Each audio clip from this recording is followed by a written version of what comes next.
అసలు మనుష్య జీవితంలో ఐశ్వర్యము అన్న మాటకు అర్థం ఏమిటి చెప్పగలిగినటువంటిది సుందరకాండ ఒక్కటే. ఎందుకో తెలుసా అండి? లంకాపట్టణాన్ని వర్ణిస్తుంది సుందరకాండ. అసలు ఆ కాంచన లంక గురించి ఏమి వర్ణన చేస్తారో, ఎన్ని సర్గల్లో చేశారో మహర్షి. ప్రతి గది, ప్రతి కిటికీ, ఒక కిటికీ చూడాలంటే అక్కడ చాలా కష్టం అండి. కష్టం అంటే ఏమిటో తెలుసా? మీ దృష్టి మరల్చలేరు, చాలా కష్టం. ఇలా చూసి ఇలా తల తిప్పేయడం కుదరదు. కిటికీ చూస్తే అలా ఉండిపోవాలి, ఓ తలుపు చూస్తే అలా ఉండిపోవాలి, ఓ విమానం చూస్తే అలా ఉండిపోవాలి, ఓ విగ్రహం చూస్తే అలా ఉండిపోవాలి. ఇవన్నీ వాడివికోవు, వాడు ఎత్తుకొచ్చినవి. ఊళ్ళో ఎక్కడెక్కడ ఎవరి దగ్గర ఏ అమూల్యమైన ఉన్నాయో అవన్నీ తెచ్చి ఓ తోటికి చేర్చాడు. అక్కడికి వెళ్ళిన వాడి దృష్టి తిప్పడం చాలా కష్టం. అలా ఉంటాయి. రసేంద్రియం ఆకర్షించే ఉంటాయి, మనసుని ఆకర్షించే ఉంటాయి, కన్ను చెదిరిపోయి ఉంటాయి, మనసు అసలు నిలబెట్టడం కుదరని ఉంటాయి. ఇన్ని ఉన్నా మనసుని నిలబెట్టగలిగిన ప్రజ్ఞ ఎవరి ఉందో వాడు సుందరుడు. హనుమ మనసు కదిలిపోవడానికి ఎన్ని కావాలో అన్నీ కనబడ్డాయి సుందరకాండలో. ఒక వ్యక్తి మనసు చెదిరిపోవడానికి ఏమేమి చూస్తే చెదిరిపోతాయో అవన్నీ కనపడ్డాయి. ఇన్ని కనపడితే ఇవి సీతమ్మ కాదని ఆయన వెళ్ళిపోయారు. నయితి నయితి నయితి నయితి నయితి నీతి నీతి వాక్యముల చేత ఆత్మవేపుకు అడుగు వేసేటటువంటి సాధకుని యొక్క గొప్పతనాన్ని ఆవిష్కరించిన కాండ సుందరకాండ. కాదు ఐశ్వర్యము, కాంచనలంకలో ఉన్నవి ఐశ్వర్యం అనుకుంటాం. అబ్బా ఎంత ఐశ్వర్యం అండి వాడిది అనుకుంటాం. కానీ అది కాదురా ఐశ్వర్యం. ఐశ్వర్యం అన్న మాటకు అర్థం ఏమిటో తెలుసా? తృప్తియే ఐశ్వర్యము.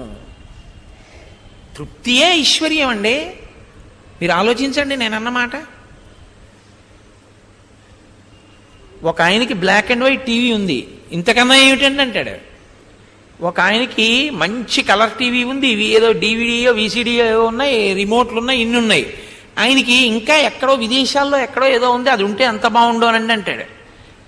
బ్లాక్ అండ్ వైట్ టీవీతో తృప్తి చెందినవాడు ఐశ్వర్యవంతుడా, అన్నీ ఉండి ఇంకా ఏదో లేదని ఏడిచినవాడు ఐశ్వర్యవంతుడా? నాకు చెప్పండి. ఆకలేసి అన్నం తినడానికి లేనివాడు దరిద్రుడే, ఆకలేసి అన్నం తిందామంటే సమయం లేనివాడు దరిద్రుడే. అవునా కాదా? మీరు ఆలోచించండి. ఒక ఆయనకు ఉన్న ఇంట్లో అన్నీ, ఆకలేస్తోంది, తిందామంటే ఖాళీ ఉండదు, డబ్బు సముపార్జన, ఎప్పుడు ఇలా చెవిలో సెల్లు, హడావిడి పరుగు, కాబట్టి అన్నం కూడా తినలేడు, దరిద్రుడే. ఒక ఆయనకి ఆకలేస్తోంది, తిందామంటే తినడానికి లేవు, వీడు దరిద్రుడే. ఉన్న దరిద్రుడు లేని దరిద్రుడు, ఇద్దరూ మాత్రం దరిద్రులే. బాహ్యంలో ఎన్ని ఉన్నా తృప్తి లేక ప్రతిరోజు పుష్పకం ఎక్కి తిరిగి ఇంకా ఏదో లేదని అగ్నిహోత్రంలో నెయ్యి పోసి ఆర్పుదామనుకున్న అజ్ఞాని ఎవడో రావణాసురుడి రూపంలో చూపిస్తారు. అటువంటి వాణ్ణి రక్షించడానికి బాహ్యంలో ఏం పెట్టినా రక్షించలేవు నువ్వు. ఆంతరోపాసన చేసినటువంటి వాడికి తిరియక్కులు కూడా ఉపకారం చేస్తాయి. ఇది నిరూపించిన కాండ సుందరకాండ. అందుకే లంక యొక్క వైభవం గొప్పదా, రాముణ్ణి అనుసరించిన వానరులు గొప్పవాళ్ళ అంటే రాముడికి నమస్కారం చేసి బయలుదేరినటువంటి వానరుడు సాధించగలిగిన ప్రజ్ఞ తన ఊళ్ళో తన దగ్గర తన చుట్టూ కోట్ల మందిని పెట్టుకున్నవాడు తనని తాను తన కొడుకుని రక్షించుకోలేకపోయాడు. ఒక భక్తి వైభవం ముందు, ఈశ్వరోపాసన వైభవం ముందు, నిత్యతృప్తుడి యొక్క స్థితి ముందు, ఒక బ్రహ్మజ్ఞాని ముందు, ఒక ఆత్మని తెలుసుకున్నటువంటి వాడి ముందు మిగిలినవి ఎలా వెలవెలబోతాయో, దేని చేత అసలు ఈ దేశంలో ఉపాసన వలన ఇంత పేరు ప్రఖ్యాతులు ఈ దేశానికి వచ్చాయో చెప్పిన కాండ సుందరకాండ. కాబట్టి ఇంకే పేరు పెట్టమంటారు దానికి? ఇన్ని సౌందర్యాలున్న కాండకి సుందరకాండ అనాలా? ఇంకో పేరు పెట్టాలా కథాంతర్గతంగా? అప్పుడు ఒక ఘట్టం చెప్పినట్టు అవుతుంది అంతే. ఏ ఘట్టాన్ని మీరు ప్రకాశింపజేస్తారు? సుందరకాండలో ఉన్నటువంటి అన్ని సర్గలలో ఉన్న అన్ని శ్లోకాలు అమృత ఫలాలే. ఒక చెట్టుకి అద్భుతమైన పళ్ళు పండాయి. మీరు ఈ పండు కోసుకుని తిని ఇంకో పండు తిన్నా, ఇంకో పండు తీసుకుని ఇంకో పండు తిన్నా అన్ని పళ్ళు అంతే గుమగుమలాడుతూ అలాగే ఉంటాయి. సుందరకాండ కూడా అంతే. ఆ సుందరకాండ అన్న చెట్టుకు పుట్టినటువంటి అన్ని పళ్ళు మధురాతి మధురమే. మీరు ఏ శ్లోకాన్ని తీసుకుని అవతరించండి, మీకు ఎన్ని విషయాలను లాగేసుకుంటుంది, అది లాగేసుకుని మీకు చూపిస్తుంది. అంత ప్రజ్ఞని ఆవిష్కరించగలిగినటువంటి కాండ సుందరకాండ. కాదు దీనికి ఒక గొప్ప స్థితి ఉంది. పిల్లల పెళ్ళిళ్ళు అవ్వట్లేదు, ఏం చేయాలి? సుందరకాండ చదువుకో. కొడుకు ఉద్యోగం రాలేదు, ఏం చేయను? సుందరకాండ చదువుకో. నాకు బాగా భక్తి కలగాలనుంది, ఏం చేయను? సుందరకాండ చదువుకో. మా ఇంట్లో ఏమిటో చాలా ఇబ్బందులుగా ఉంటుంది, ఇబ్బందులు తొలగిపోవాలి, ఏం చేయను? సుందరకాండ చదువుకో. ఉద్యోగం స్థిరపడాలి, సుందరకాండ చదువుకో. అన్నిటికీ మంత్రం సుందరకాండ చదువుకో. అన్నిటికీ మంత్రం సుందరకాండ ఎలా అవుతుంది? నీ చెప్పడం కాదు, నువ్వు చదువుకుని చూడు. కొన్నిటికి సమాధానాలు ఉండవు, అనుభవంలోకి తెచ్చుకోవడమే. అనుభవంలోకి తెచ్చుకుంటే సుందరకాండ గొప్పతనం ఏమిటో తెలుస్తుంది. అసలు అన్నిటికన్నా గొప్ప విషయం ఏమిటో తెలుసా అండి? అపమృత్యు దోషం వెంట తరువుకొచ్చేసి గ్రసించడానికి పాశాన్ని వేసేస్తుండగా మృత్యుదేవత నోటి 2 కోరల చిక్కి బ్రతికినొనక వేళ బ్రతుకవచ్చు అంటారు గయోపాఖ్యానంలో. అలా మృత్యుదేవత యొక్క 2 కోరల మధ్యలోకి వెళ్ళి ఇంకా నోటిలోకి గ్రసింపబడుతున్నవాడు తెలిసో తెలియకో సుందరకాండ వింటే జారి కింద పడిపోతాడు. ఇంత శక్తి ఆ సుందరకాండలో ఉంది. దాన్ని మీరు అనుభవించడం మీద ఉంటుంది. అందుకని ఏమీ తెలియకుండా కథాపరంగా విన్నా సుందరకాండే, తెలిసి అన్వయాన్ని విన్నా సుందరకాండే. దాని అన్వయం ఎలా చేస్తారు? మీ ఇష్టం. ఎంత దూరం మీరు ఆలోచించగలిగిన ప్రజ్ఞ అమ్మవారు మీకు ఇచ్చిందో అలా మీకు దర్శనమై సంతోషింపచేస్తుంది. అందుకే అమ్మవారు ఎవరెవరిని ఎలా అనుగ్రహించిందో అటువంటి పెద్దలకి అలా అలా దర్శనీయమై దాన్ని అమృత ఫలంగా వారు అనుభవించి ధన్యులయ్యారు. వారు మిగిలిన వారికి కూడా మార్గదర్శకులై మిగిలిన వారిని కూడా తరించడానికి మార్గాన్ని చూపించినటువంటి మహాపురుషులయ్యారు. కాబట్టి చూడండి, ఇప్పుడు సుందరకాండకు ఉన్నటువంటి ఇంకొక గొప్ప స్థితి ఏమిటో తెలుసా అండి? సుందరకాండ దగ్గరికి వచ్చేటప్పటికీ చాలా శ్లోకములని పిలవరు, మంత్రములని పిలుస్తారు.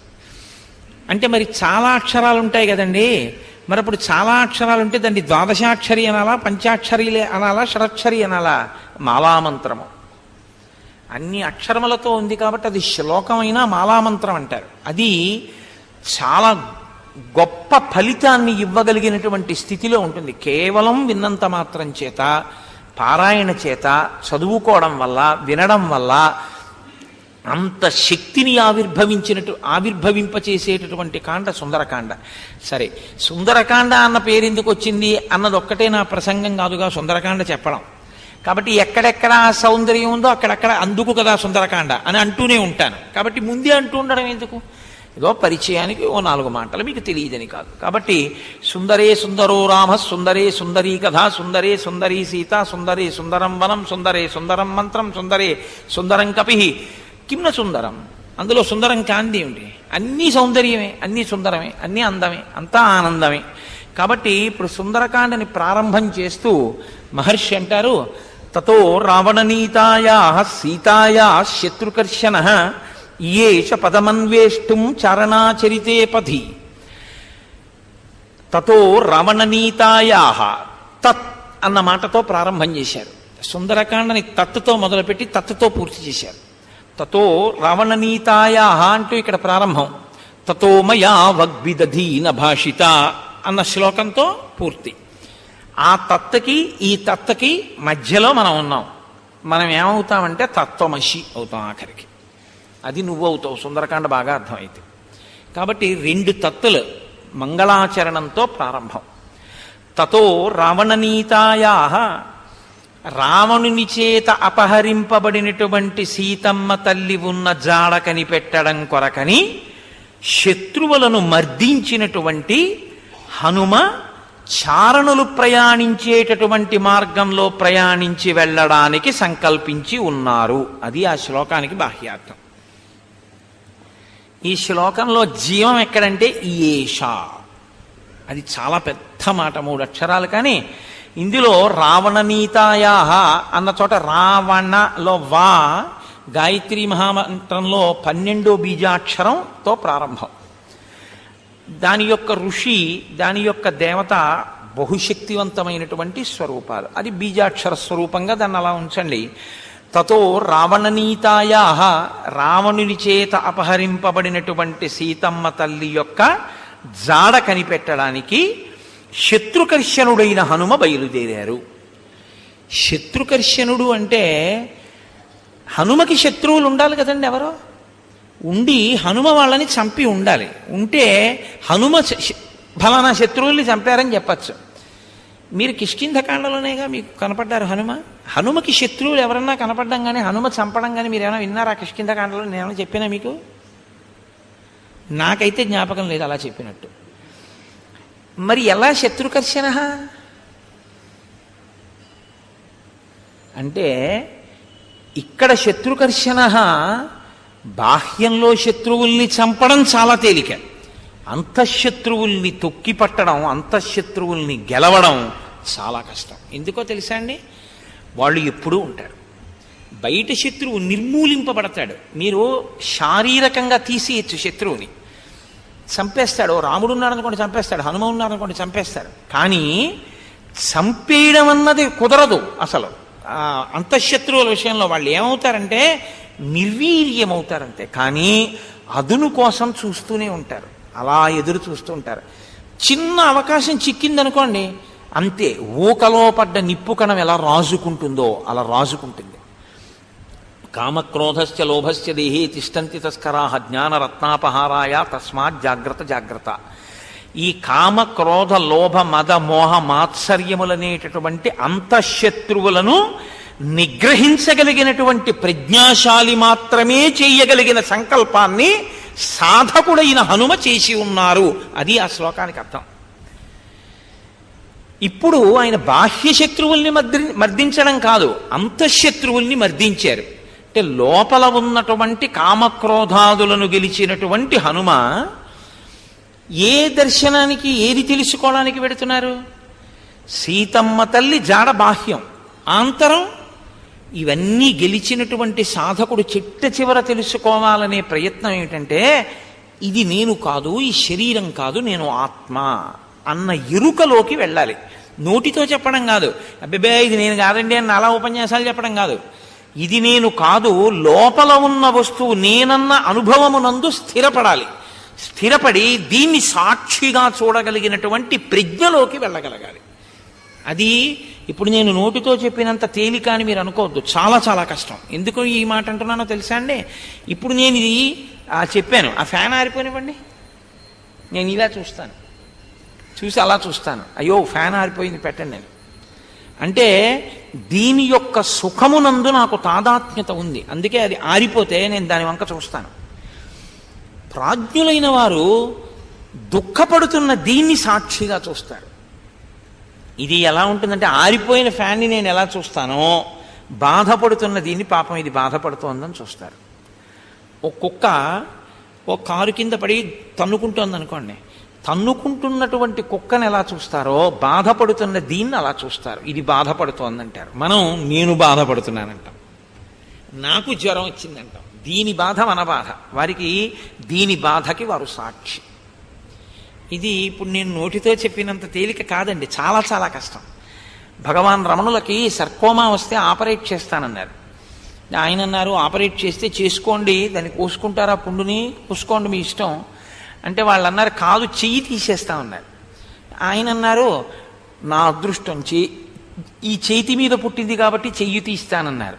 ఒకవేళ ఏ తల మీదో పుట్టుంటే కంఠం తీసేసేవారా అన్నారు ఆయన. అని దానికి కదా పుండు పుట్టింది, దానికి పుండు పడితే మత్తెందుకు, మీరు కోసుకోండి నేను చూస్తాను సాక్షిగా అన్నారు. పుండుకి పుండు పుట్టింది, కోసుకోండి అన్నారు. అంటే వాళ్ళు అన్నారు, మీరు అంటారేమో మేము అలా చేయకూడదు, ఎనస్థీషియా ఇస్తా ఉన్నారు. ఇచ్చి ఆపరేట్ చేశారు. చేసిన తర్వాత నెత్తురు కారుతోంది. ఆయన అందరూ వచ్చి అన్నారు, అయ్యి బాబోయ్ ఎంత రక్తం కారుతోందో అన్నారు. ఆయన అన్నారు, రక్తమా, అది శమంతకమణి, ఎర్ర బంగారం పెడుతోంది రోజు అన్నారు. ఆయన్ని తీసుకెళ్ళి గదిలో పెట్టుకోబెట్టి హీటర్లు పెట్టారు, వెచ్చగా ఉంటుంది, దానివల్ల పుండుకి ఏదో బాధ తెలియకుండా ఉంటుంది, పడుకుంటారని. హీటర్ పెట్టకూడదు ఆపరేట్ చేస్తే. అది తెల్లవారేటప్పటికి ఏమైపోయిందంటే, ఆయన ఒళ్ళంతా పొంగిపోయి ఎర్రగా ఇలా నెత్తుటి గడ్డలా బద్దలైపోయింది శరీరం. డాక్టర్లను పిలిచారు తెల్లవారకట్ట వచ్చి. డాక్టర్లు వచ్చన్నారు, అసలు సర్కోమా అంటేనే పోటు, దాన్ని ఆపరేట్ చేశాం. అది ఆపరేట్ చేసిన వాళ్ళకి హీటర్ పెడితే అసలు పిచ్చి కేకలు వేసేస్తారు, అంత పోటు వచ్చేస్తుంది, ఒళ్ళంతా పగిలిపోతుంది, అంతే ఎక్కడికక్కడ బద్దలైనట్టు రక్తం కారిపోతుంది. ఈయన ఎలా ఓర్చారన్నారు. ఆయన అడిగారు, భగవాన్ పిలవచ్చు కదా మమ్మల్ని, ఎందుకు పిలవలేదు అన్నారంటే, ఆయన అన్నారు, మీరేమో దీనికి బాగుంటుందని పెట్టారు, ఇదేమో నాకు బాగులేదండి. ఏమిటి తమాషా? వాళ్ళు బాగుంటుందంటారు, ఇది బాగులేదంటుంది, ఏమిటో చూద్దామని చూస్తున్నాను అన్నారు. ఇది వేరు, ఆయన వేరు. ఆయన దీన్ని చూసే సాక్షి. ఆయన బ్రహ్మజ్ఞాని. అంటే బ్రహ్మజ్ఞాని అంత తేలికగా ఏం మీకు అనుకరిద్దామంటే ఏం దొరకడు. సాధన అంటే అంత తేలిక అనుకుంటున్నారా? చాలా కష్టం అండి.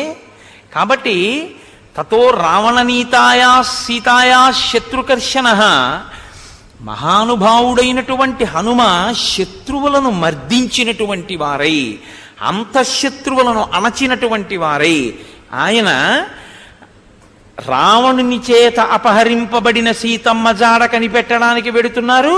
బాహ్యం. ఆంతరం ఆత్మ అన్నది సత్యం.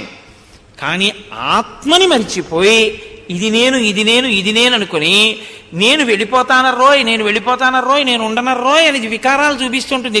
జుత్తు తెల్లగా మారిపోతూ ఉంటుంది. అంటే నాన్న నేను ఇందులోంచి వచ్చాను, అందులోకి వెళ్ళిపోయే సమయం ఆసన్నం అయిపోతోంది. అంటే ఉండను, ఇంకా వెళ్ళిపోతాను, శక్తి క్షీణించిపోతోంది నీకు. అదే గుర్తు. పూర్తిగా తెలుపు అవుతోంది. తెలుపు అయిపోతోందంటే నువ్వు జాగ్రత్త పడిపో, ఇంకా ఉన్న సమయాన్ని ఈశ్వరాభిముఖం చేసుకో అని చెప్తూ ఉంటుంది. ఇది చెప్తూ ఉంటే రంగేసేస్తే అదేం చేస్తుంది అంటే దీని మీద తాదాత్మ్యత. దీని మీద తాదాత్మ్యతతో ఇది నేను, ఇది నేనంటే ఇది ఉంటుందా? నేను ఉండను, ఉండనంటుంది. ఇది ఉండను, ఉండను అన్నది పడిపోతుంది. పడిపోయిన తర్వాత చూస్తాడు తాను సాక్షిగా కాలిపోతున్న దాన్ని. అరే రే రే అసాధ్యం కోలా, ఇది నేను అనుకుని ఎన్ని ఫెయిర్ అండ్ లవ్లీలు రాశాను రా, ఇలా కాలిపోతోంది, దీనికోసం అంత అల్లరిపడ్డాను రా అంటాడు. కాబట్టి ఇప్పుడు తాను ఎప్పుడో చూడ్డం కాదు, ఇక్కడ చూడ్డానికి వీలుగా జ్ఞాన సముపార్జన కొరకు ఆత్మ నేను అని తెలుసుకుని ఆత్మ తెలియకుండా అడ్డుపడుతున్నటువంటి మాయావరణమును తొలగించుకునేటటువంటి ప్రయత్నం చేద్దామన్న సంకల్పం ఎవరైనా అసలు జీవకోటిలో ఒకడు చేస్తే వాడు మహాత్ముడు. అందరితో పాటు కొట్టుకుపోకుండా నేను అసలు సత్యమును తెలుసుకుంటానని ఎవడైనా సంకల్పం చేస్తే అసలు ఆ సంకల్పమే చెయ్యడు. ఎందుకు చెయ్యడు? అందరూ పెళ్లి చేసుకున్నారు, వీడు పెళ్లి చేసుకుంటాడు. చేసుకోపోయినా చేసేస్తారు. అందరూ పిల్లల్ని కన్నారు, వీడు పిల్లల్ని కంటాడు. అందరూ పడుకుంటారు, వీడు పడుకుంటాడు. అందరూ ఏడుస్తారు, వీడు ఏడుస్తాడు. అందరూ నవ్వుతారు, వీడు నవ్వుతాడు. అందరూ జీతం తెచ్చుకుంటారు, వీడు తెచ్చుకుంటాడు. అందరూ తింటారు, వీడు తింటాడు. అందరూ ఏం చేస్తున్నారో అదే చేస్తారు. అందరూ చచ్చిపోతారు, వీడు చచ్చిపోతాడు.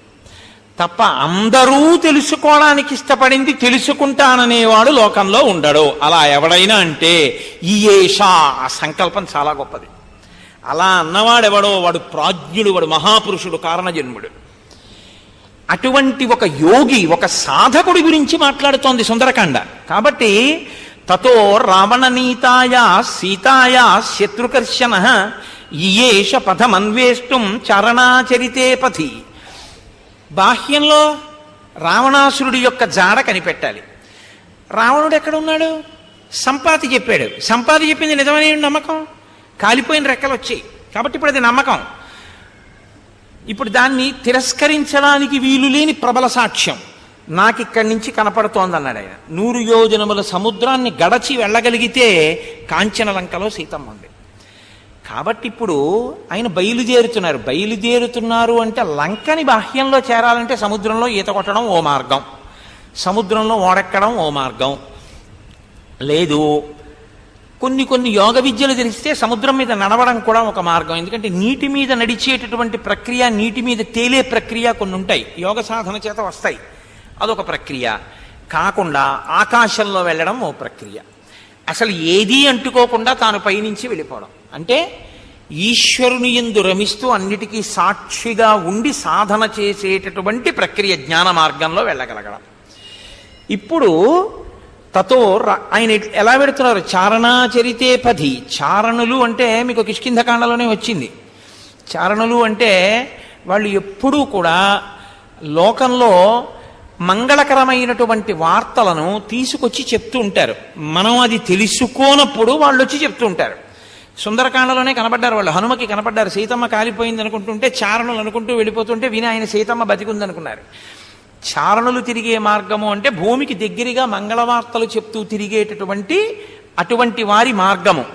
అటువంటి చారణులు ఎటు తిరుగుతారో అటు మార్గంలో ఈయన వెళ్ళారు. అంటే ఈయన కూడా శుభవార్త తీసుకొస్తారు వానరులకి. ఏమిటో శుభవార్త? సీతా దర్శనం అయింది, సీతమ్మ జాడ పట్టుకొని వస్తారు. కాబట్టి తతో రావణనీతాయా సీతాయా శత్రుకర్షణ ఈయేష పదమన్వేష్టం చారణాచరితే పథి దుష్కరం నిష్ప్రతిద్వంద్వం చికీర్షం కర్మవానరః సముదగ్ర శిరోగ్రీవో గవాం పతిరివాబభౌ. మహర్షి అంటారు, దుష్కరం, అసలు ఈ పని చేద్దామని ఎవడూ అనుకోడు. ఎవడూ చేద్దామనుకోని పని ఏది ఉందో అది ఈయన చేద్దాం అనుకుంటున్నారు. ప్రతివాడు ఇంతకన్నా సుఖం ఉంటుందా, ఇంతకన్నా సుఖం ఉంటుందా, ఇంతకన్నా సుఖం ఉంటుందా అని అడుగుతాడు. అందరూ అయ్య బాబోయ్ అన్నదేదో ఈయన దాన్ని చేయడానికి సిద్ధపడుతున్నారు. 100 యోజనముల సముద్రం మీద ఎగురుతానంటున్నారు. ఆత్మ యొక్క అనుభవాన్ని పొందుతానంటున్నారు ఆంతరమనందు. కాబట్టి దుష్కరం నిష్ప్రతిద్వంద్వం చికీర్షం కర్మవానరః, సాటిలేని పనిని సాధించడం కోసమని ప్రయత్నిస్తున్నటువంటి హనుమ ఒక వృషభము అంటే ఒక ఎద్దు ఎంత ఠీవిగా పర్వత శిఖరం మీద నిలబడుతుందో, నిలబడినప్పుడు ఇలా తల ఎత్తి ఎలా నిలబడుతుందో అలా తల ఎత్తి ఆయన నిలబడి ఉన్నారు. దీని అర్థం ఏమిటో తెలుసా అండి? వృషభము నందీశ్వరుడు. నందీశ్వరుడైనటువంటి వృషభము ఏదైతే ఉందో, గవాంపతి అంటే నందీశ్వరుడు. నందీశ్వరుడికి ఒక ప్రత్యేకమైనటువంటి లక్షణం ఉంది. ఆయన జన్మ పశువుగా, కానీ నందీశ్వరుడు జన్మించడం సామాన్యుడిగా జన్మించాడు. ఆయన ఒక ఆలయంలో నిలబడినప్పుడు ఒక పశుస్వరూపంగా నిలబడి ఉంటాడు, కానీ లోకానికి పృష్ఠభాగం ఇస్తాడు, ఈశ్వరుడి మీద దృష్టి పెడతాడు. నంది చూడండి, నంది వెనకాల ఏముంటుంది? లోకం అంతా ఉంటుంది. నంది చూపుల్లో ఎవరుంటారు? శివలింగం ఉంటారు. నంది ఎప్పుడు మేళం చేయండి, కళ్యాణం చేయండి, పిడుగులు పండివ్వండి, వాన పండివ్వండి, రోహిణీ కార్తె రానివ్వండి, అంటుకుపోతుండనివ్వండి, కార్తీక మాసం వచ్చిందని యుక్తాయుక్త విచక్షణ లేకుండా నంది తోక కిందకి తీసుకెళ్లి దీపాలు పెట్టనివ్వండి, అరటిపండు తీసుకెళ్లి ఆయన పాపం ఏదో మనం పెడితే తప్ప బతకలేనివాడు అనుకుని అరటిపండు ముద్దలు తీసుకెళ్లి ఆయన మూతికి రాసేయండి, గాజు ఈగలు వచ్చి ముక్కులో తీరనివ్వండి, ఆయన మాత్రం అలాగే శివలింగాన్ని చూస్తూ ఉంటారు. ఏం చేసినా ఆయన దృష్టి ఇలా తిప్పరు. దృష్టి తిప్పకుండా శివుణ్ణే చూసేటటువంటి నందీశ్వరుడు ఎలా ఉంటాడో, దృష్టి తిప్పవలసినవి ఎన్ని కనపడినా తిప్పకుండా సీతమ్మ దర్శనమే చెయ్యగలిగిన ప్రజ్ఞ ఉన్నవాడు విడుతున్నాడు.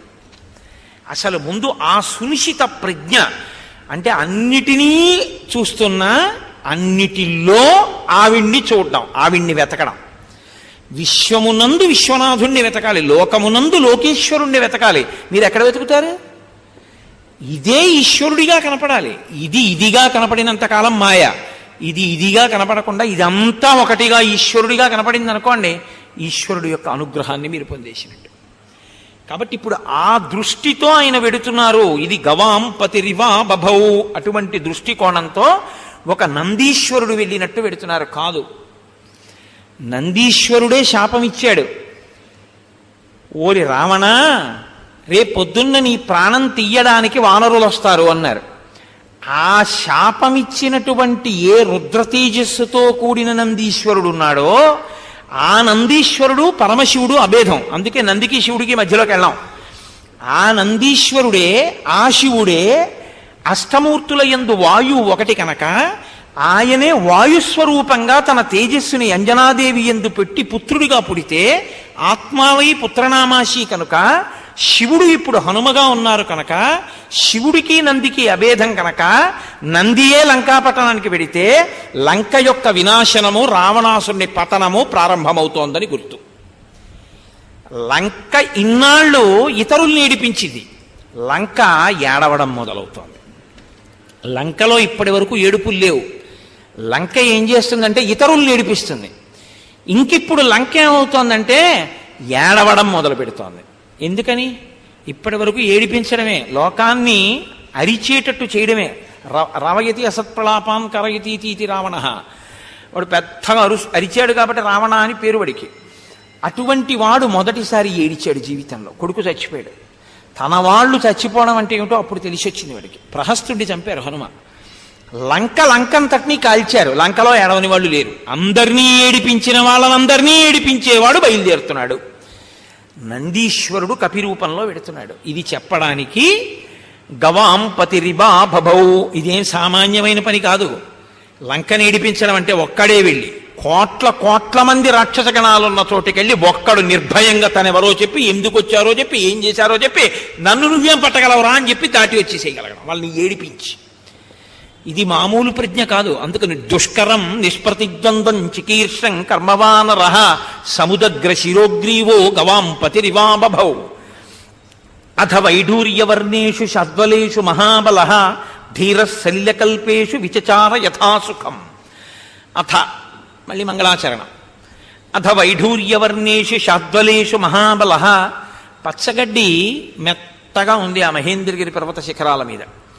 మెత్తగా ఉన్నటువంటి పచ్చగడ్డి మీద లక్ష్యం లేకుండా ఆయన దాన్ని తొక్కుతూ ధీరుడై ఆయన యథాసుఖం చక్కగా సుఖంగా విహరిస్తున్నారు, తిరుగుతున్నారు.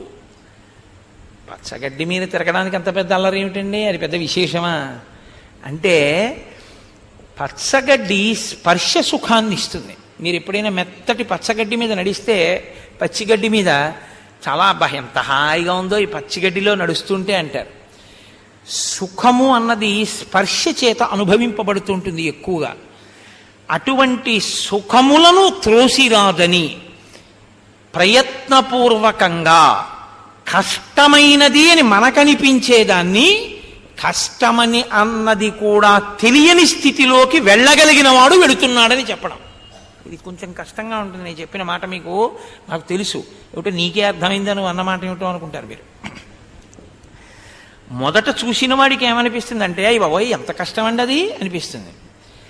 కూర్చున్న ఆయనకి లేదా ఆ పని మొదలుపెట్టిన ఆయనకి అది కష్టమో సుఖమో తెలియని స్థితికి వెళ్ళిపోతాడు. అంటే బాహ్య స్పర్శ పోతుంది. ఇది ధీరః. ఆ స్థితిలోకి వెళ్ళగలిగితే సాధన యందు వ్యగ్రతని పొందాడని గుర్తు. నేను మీకు ఉదాహరణ చెప్తే బాగా పట్టుకుంటారు మీరు. భగవాన్ రమణులు చిన్నతనంలో అరుణాచలం గుళ్ళోకి వెళ్ళారు. ఎందుకు వెళ్ళారో ఆయనకి తెలియదు. ఆయన వెళ్ళేటప్పటికి ఆశ్చర్యం ఏమిటంటే ఎవ్వరూ లేరు అంతరాలయంలో. ఆయన వెళ్ళి అప్పా నువ్వు పిలిచావు నేను వచ్చాను కౌగిలించుకున్నారు. బయటికి వచ్చారు, యజ్ఞోపవీతం తీసి విసిరేశారు, ఉన్న డబ్బు అవతల పారేశారు, ఒంటి మీద బట్టలు తీసి విసిరేశారు. ఎవరో మంగళొచ్చాడు, శిరోముండనం చేసేసాడు, ఓ చోట కూర్చున్నారు. ఆయన సాధన ప్రారంభించారు. పిల్లలు వచ్చి ఆయన మీద రాళ్ళేసి కొట్టడం మొదలుపెట్టారు. శరీరానికి దెబ్బలు తగిలి నెత్తురు కారుతోంది. ఎవ్వరూ కనపడని చోటుకి వెళ్ళిపోదాం అనుకున్నారు. పాతాళలింగం అని ఉంది అరుణాచలం దేవాలయంలో. ఇప్పుడు చాలా బాగుంటుంది అనుకోండి. ఆ పాతాళలింగం దగ్గరికి ఎవరు వెళ్ళేవారు కాదు. మీరు అక్కడ పాత ఫోటో ఉంటుంది, చూస్తే ఆశ్చర్యపోతారు. ముళ్ళ కంచెలతో ఉండేది. అసలు లోపలికి ఎవరు దిగేవారు కాదు. కాబట్టి అసలు అక్కడికి ఎవరు రారు. ఎవ్వరూ రారు కాబట్టి ఆయన ముళ్ళ కంచెల్లో దిగి ఆ పాతాళలింగం వెనక్కి వెళ్ళి కూర్చున్నారు. ఇప్పుడు మీరేమంటారు, నేనేమంటాను? అయ్యి బాబోయ్ అంటామా అనమా? ఆయనకది అమ్మయ్య. చూసారా, నా జోలికి ఇప్పుడు ఎవరు రాడు. వెళ్ళి ఆయన కూర్చుంటే తేళ్ళు జెర్రిలు మంట్రకప్పలు అన్నీ ఆయన తొడల కింద చేరి కరిచేస్తుంటే రక్తం అంతా కిందకి కారిపోయి అట్టలు కట్టేసింది. ఇవన్నీ కూడా చర్మం అంతా పోయి మాంసం ముద్దల కింద వేలాడిపోయింది. ఆయనకి అవేం తెలియవు. ఆయన అలాగే ఉన్నారంతే సమాధి స్థితిలో. మొదట సుఖమును కాదని ధీరుడై తర్వాత సుఖమా దుఃఖమా అన్న స్థితిని కూడా మరిచిపోగలిగినటువంటి స్థాయికి ఎదిగిపోతే అప్పుడు ఆత్మ అన్నది ఎరుకలోకి వస్తుంది. అంతటి సాధనా వ్యగ్రతలోకి వెళ్తున్నారు. ఇది పైకి కావ్యంలో అందంగా మాట్లాడవలసి వస్తే అథ వైఢూర్య వర్ణేషు షద్వలేషు మహాబలః ధీరః శల్యకల్పేషు విచచార యథాసుఖం. ఆయన పచ్చిగడ్డి మీద అటూ ఇటూ తిరుగుతూ సుఖములను త్రోసిరాదని ఉన్నారు. ఇప్పుడు సతస్య గిరివర్యస్య తలే నగవరాయుతే తిష్టన్ కపివరస్తత్ర హ్రదే నాగ ఇవాబభౌ. ఆ హనుమ ఒక పెద్ద నీటి మడుగులో మధ్యలో ఒక ఏనుగు నిలబడితే ఎలా ఉంటుందో ఆ మహేంద్ర పర్వతం మీద నిలబడినటువంటి ఆయన అలా ఉన్నారు. ఇప్పుడైనా సీతాన్వేషణము కొరకు బాహ్య కథ అని ఒకటి ఉంది కదండి. సీతాన్